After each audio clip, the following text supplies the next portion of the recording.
Collection by Veera Rathod. Original Marathi title is Sena Sideways, and which is translated by Shri L.S. Deshpande and published by Red River Publication from Delhi. So I request all the dignitaries on the dais to release the book. Bless us.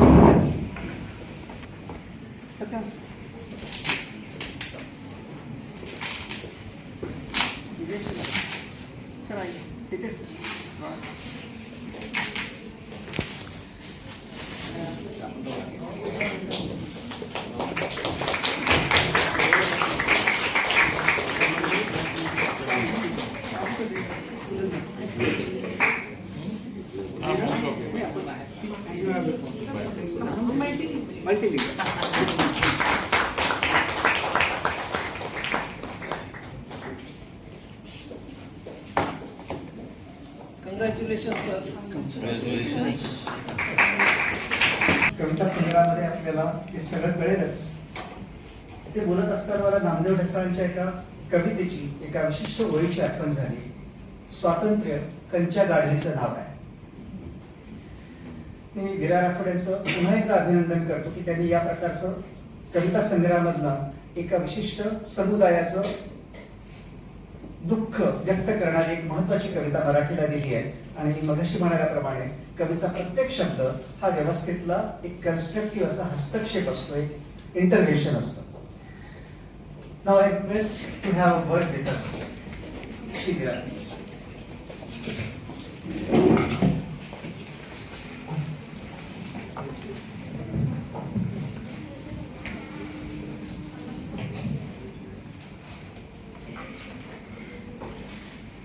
आदरणीय मंच, परम आदरणीय Ketkar sir, Ashwini sir, Sanjeev Khandekar sir, principal Pawar sir, Deshpande sir, Anegale sir, और इस सभागार में उपस्थित मेरे मित्र, युवा साहित्य अकादमी अवार्ड विजेता डॉक्टर राहुल कोसंबी, मेरे कवि मित्र जो मेरे साथ औरंगाबाद से आए हैं वो श्री गणेश भुले जी, मुंबई के एडिशनल कलेक्टर, हमारे ज्येष्ठ मित्र जो बड़े अच्छे लेखक हैं, हिंदी से लिखते हैं, डॉक्टर जयराम पवार सर, मुंबई विश्वविद्यालय के थिएटर एकेडमी के हमारे मित्र डॉक्टर मंगेश बंसोड़ जी, इस महाविद्यालय के सभी अध्यापकगण, और मुझे बड़ा आनंद आज हो रहा है कि जिस कविता की वजह से हम लोग सब यहाँ इकट्ठा हुए हैं, ये कविता जिन्होंने मुझे लिखना सिखाई, जहां से मैंने कविता लिखना शुरुआत की, वो मेरे गुरु जो वसई के वर्तक महाविद्यालय में प्राध्यापक हैं, वो आज यहाँ उपस्थित है, डॉक्टर शत्रुघ्न फल सर। ये मेरे लिए बहुत एक आनंद का क्षण है, जिनकी वजह से मैं कुछ अपने मन की बात लिख पाया। मेरे बहुत सारे मित्र, बहुत सारे संबंधी, सगे यहाँ आए हुए हैं जो मुंबई में रहते हैं। मेरा एक मित्र जो मुंबई महानगर पालिका में बड़े अधिकारी है, डॉक्टर विवेक राठौड़ भी यहाँ अभी पहुंचे हैं। और आप सभी यहाँ इस सभागार में उपस्थित सभी मित्रों,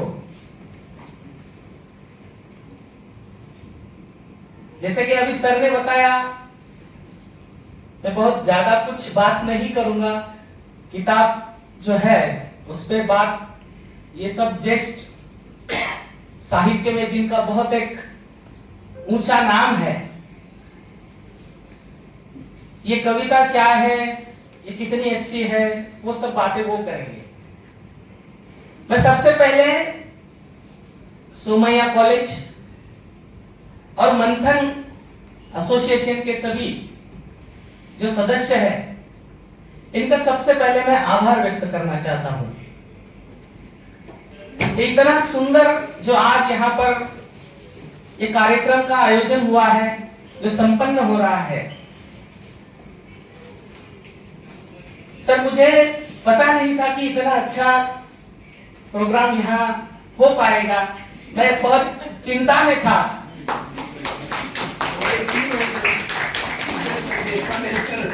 मगर मैं इस बात में बिलीव करता हूं कि कोई बात अगर आप अच्छे मन से करते हो तो उसका सेलिब्रेशन करने के लिए बहुत सारे हाथ आगे आ जाते हैं। और मैं जब मंथन एसोसिएशन के सभी साथी प्रिंसिपल सर से मेरी बात हुई और उन्होंने कहा कि आपको खाली केवल आना है और मंच पर बैठना है, तब जाकर मुझे थोड़ा सा मेरे मन को सुकून मिला कि चलो, जो एक मन में डर था कि आप पता कितने लोग आएंगे, मुंबई में कौन हमें जानता है, मगर ये सब नजारा देखकर मुझे भी एक कवि इस नाते बहुत खुशी हो रही है। मित्रों, मैं इतना ही कहूंगा, इस कविता का सफर, इसमें कई लोग हैं जो जानते हैं कि इस कविता का सफर कहां से शुरू हुआ। मराठवाड़ा के एक छोटे से एक 50-60 घर कहो या झोपड़े कहो, जो कुछ भी कहो, जिसे हम घर ही कहते हैं, उस 50-60 घरों के एक, जिसे तांडा कहा जाता है, गांव भी नहीं कहा जाता, उस एक 50-60 झोपड़े के तांडे से इस कविता का सफर शुरू हुआ। और ये कविता चलते चलते, पता नहीं था, मेरे पुरखों ने कभी दिल्ली देखी नहीं, शायद कभी दिल्ली सुनी हो, क्योंकि वो कभी स्कूल में गए ही नहीं, उनको जाने को स्कूल जाने के लिए मिला ही नहीं। वो किसी भाषण में सुने होंगे दिल्ली हमारी राजधानी है, और मेरे पुरखे कभी कहा करते थे, इस देश की जो राजधानी दिल्ली है, और इस देश की राजधानी दिल्ली में जहां हमारा संसद भवन बना है, वो संसद भवन जो बना है वो हमारे बंजारे के तांडे पर बना है। ये बात कभी सुनी थी। शायद आप लोग पढ़े लिखे, अच्छे पढ़े लिखे हो तो बंजारा हिल तो आपने सुना होगा, जहां पे रायसीना हिल, बंजारा हिल हैदराबाद में है, रायसीना हिल तो आपने सुना होगा, जिस रायसीना हिल पे इस देश की संसद बनी है। और जब मैं आपके जैसा कॉलेज में आके जब मैंने पढ़ाई शुरू की और जब मैंने पढ़ा तो मुझे बहुत अच्छा लगा, चलो कहीं तो भी जाकर हम बंजारों का कोई तो भी एक अस्तित्व है, और वो हमें एक प्रेरणा देता है। उस रायसीना हिल पर, उसकी हिस्ट्री में नहीं बताऊंगा, उसकी बहुत सारी बातें इस किताब में आई है। मैं ये बताने जा रहा हूं कि इस कविता का जो प्रवास आरंभ होता है वो एक तांडे से होकर, इत्तेफाक से हो या पता नहीं कैसे, जैसे आप लोग यहाँ इस कविता पर या इस कवि पर एक प्रेम के नाते से यहाँ आए हो, तो शायद वैसे ही किसी का इस कविता पर प्रेम हो और किसी ने इस कविता को दिल्ली की साहित्य अकादमी अवार्ड के लिए भेज दिया और वहां पर उसको अवार्ड मिला। एक तांडे से इस कविता का सफर शुरू हुआ और वो जाकर दिल्ली में रुका। और दूसरी आनंद की, इत्तेफाक की बात, मैं आज बहुत उनको मिस कर रहा हूं, उनको याद कर रहा हूं। मेरी कोई पहचान न होते हुए कहीं किसी साथी से किताब लेकर पढ़कर उनको अच्छा लगा और उन्होंने इस मराठी कविता का अंग्रेजी में अनुवाद कर दिया। वो डॉक्टर एल.एस. देशपांडे सर, वो आज नहीं है, और उनकी याद यहाँ पर मुझे पल पल में आ रही है। और उसी अनुवाद का, उसी ट्रांसलेशन का, जो यहाँ मेरे मित्र अभी आएंगे, वो भी ट्रैवलिंग में है, दिव्य ज्योति शर्मा, उनका भी जिक्र यहाँ करना मुझे बहुत जरूरी लगता है, जो दिल्ली से रेड रिवर पब्लिकेशन जो चलाते हैं, जो अच्छी किताबें, भारतीय साहित्य की बहुत कई सारी किताबें, मुझे लगता है अश्विनी सर आपकी भी किताब रेड रिवर ने की है, और एक बड़े पब्लिशर ने, रेड रिवर पब्लिकेशन दिल्ली ने, फिर से मुझे एक बार दिल्ली ही बुला लिया, कहने जैसी बहुत कुछ बातें हैं। उस बातों पर मैं इतना ही कहूंगा, ये जो कविताएं हैं, इस संग्रह की ज्यादातर कविताएं जो मेरा अतीत है, जो मेरा अपना अतीत है, मैं जिस समुदाय से आता हूं, जिस समाज से आता हूं, उस समाज का अतीत है। शायद आप लोग जानते हो, इस देश में एक 15 करोड़ लोग हैं जो गांव से बाहर रहते हैं, जिन्हें हम विमुक्त घुमंतु कहते हैं, nomadic tribe and criminal tribe, ऐसे अलग अलग नामों से हम उनको जानते हैं। वो उन सब लोगों का मेरे साथ, उनके साथ मेरा जो प्रवास है और मेरे साथ उनका जो प्रवास है, इस कविताओं में मैंने लिखने का, उजागर करने का प्रयास किया है। मित्रों, कविता कहां से आती है? जब एक आध बात आपके दिल को, आपके मन को लग जाती है और आपका कलेजा लहू लुहान हो जाता है,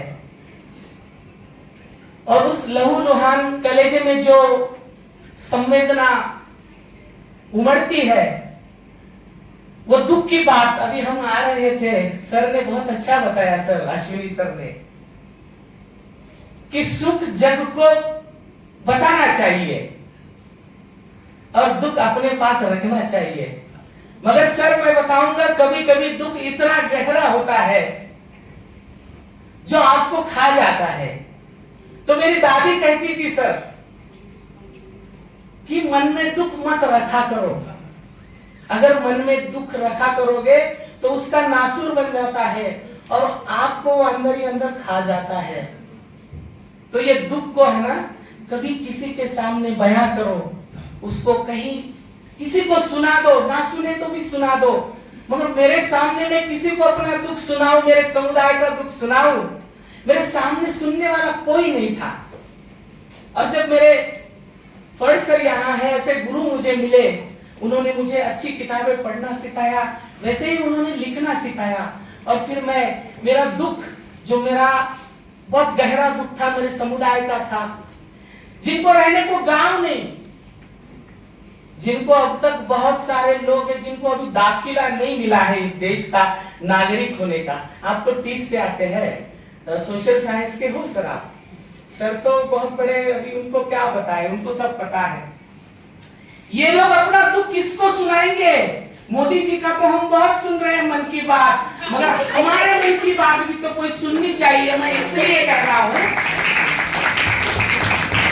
दोस्तों, मैं इसलिए कह रहा हूं, आज महाराष्ट्र में जो रिजर्वेशन का जो बहुत बड़ा आंदोलन चल रहा है, मैं उसकी ओर आ रहा हूं। इसमें उसके रेफरेंस है, जब देश आजाद हुआ 15 अगस्त को, तब हम लोग आजाद नहीं थे इस देश में। आपको बता दूं हम कहां थे, तो हम लोग इस देश में, स्वतंत्र देश में, सेटलमेंट नाम की एक तारों का एक जेल था, बंदिश, उस जेल में हमारे पुरखे पल रहे थे।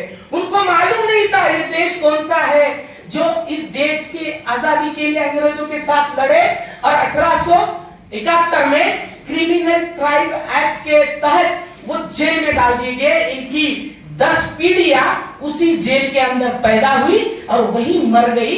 यही उनका देश था।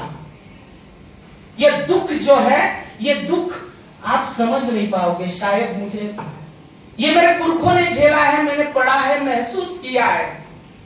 और मैं ये बात, इस बात का जिक्र इसलिए कर रहा हूं कि हम लोग 31 अगस्त 1952 को देश आजाद होकर 5 साल बीत गए थे। महसूस करो कि 5 साल ये लोग जेल में ही बंद थे। तब जाकर नेहरू जी को और अंबेडकर जी को पता चला कि इस स्वतंत्र देश में एक बहुत बड़ा तबका है जो जेल में आज भी बंद है, इस देश का नागरिक नहीं हुआ है। तब जाकर कहीं 31 अगस्त 1952 को विमुक्त जो क्रिमिनल ट्राइब को उस एक्ट से बाहर निकाला गया और हमारे इंसान होने की हम जो लड़ाई लड़ रहे हैं, इस देश का नागरिक होने की लड़ाई हम जो लड़ रहे हैं, वो 1952 से लड़ रहे हैं और आज भी हमें जो हमें न्याय मिलना चाहिए था वो नहीं मिला। इसलिए आज अभी इसी समय पद्मश्री लक्ष्मण माणे, लक्ष्मण गायकवाड़ बहुत बड़े साहित्यकार है जिन्हें पूरा देश जानता है, आज भी उसी न्याय के लिए आजाद मैदान पर अनशन पर बैठे हैं। इसलिए मुझे इस बात का जिक्र करना पड़ रहा है।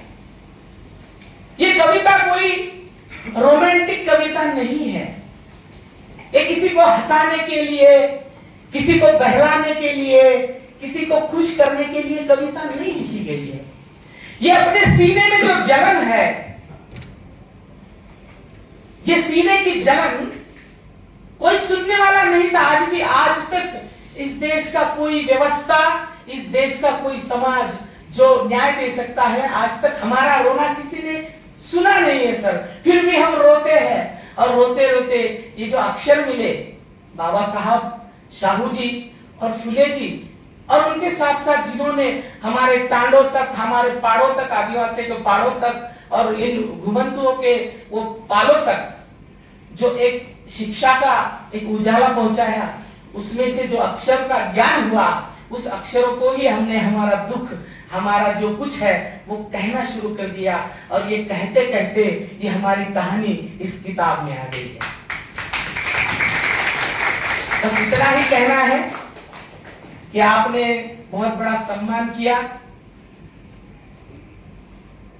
इसके लिए मैं सबका बहुत बहुत आभारी हूं और विशेष रूप से मैं इन सभी महानुभावों का बहुत बहुत आभारी हूं कि उन्होंने जैसे ही उनको मैंने रिक्वेस्ट की तो सभी ने बड़े आनंद से यहाँ आने का स्वीकार किया और यहाँ आए, उनके हाथों से, कमलों से यहाँ पर इस किताब का विमोचन हुआ। मैं उनका भी बहुत बहुत यहाँ आभार व्यक्त करना चाहता हूँ और बाकी जो मेरा जो कुछ भी मेरे जीवन का गाना है और मेरा जो भी रोना है वो इस कविता में है, उस पर सभी महानुभाव मान्यवर यहाँ पर अपनी बात रखेंगे। फिर से मैं सभी को यहाँ धन्यवाद देना चाहता हूँ, बहुत बहुत आभारी हूँ। धन्यवाद।